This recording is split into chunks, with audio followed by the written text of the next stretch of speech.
Salam alaikum Pakistan. My name is Nikomoro. I'm from Europe. I'm half Czech and half Italian because my mother's from Czech Republic and my father's from Italy. I'm walking from Kathmandu to my hometown in Czech Republic. Now I have 1,900 kilometers in my legs.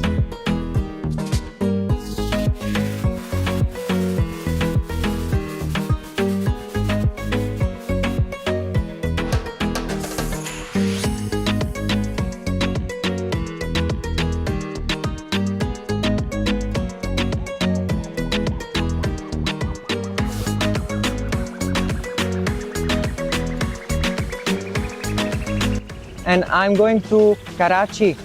So now I'm at the police station in Balochni, in Punjab, in Pakistan.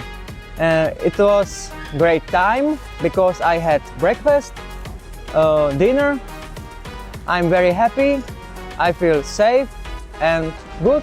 This police station is very unique because it's very friendly police station.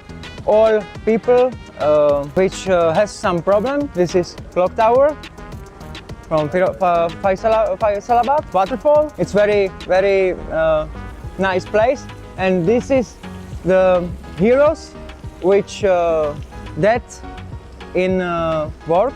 Police station in Balochni is very amazing place in Punjab in Pakistan.